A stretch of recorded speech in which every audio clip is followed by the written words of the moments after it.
Most of the calls to the National Human Trafficking Hotline are concerning sex trafficking, and the majority of those calls involve women and girls. 85% of the women in our region earn less than $50,000 a year. Women only own 26% of the small businesses in Southwest Florida.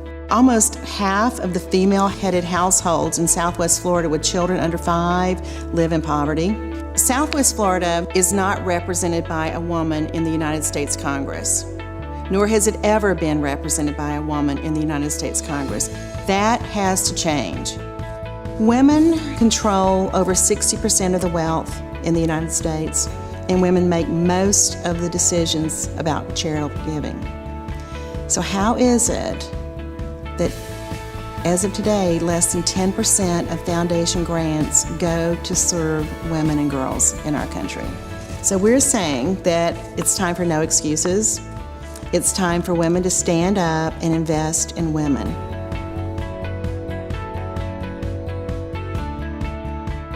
The Women's Fund of Southwest Florida began in 2011 when a group of women convened to discuss ways we could support and advance important women's issues.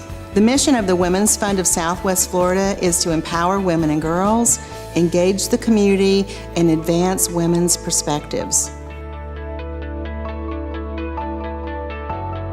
The Women's Fund of Southwest Florida became Florida's first Kiva Zip loan trustee. Through that, we're able to connect female entrepreneurs in our area with business capital at zero interest. And the Women's Fund has created pop-ups.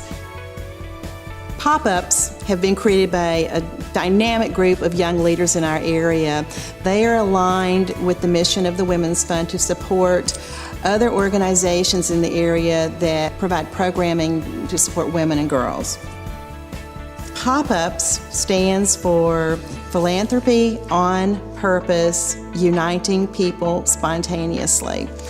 And I think that just really says it all. So just be on the lookout for the next pop-up popping up in our area, and we invite you to attend, have a good time, and support a good cause.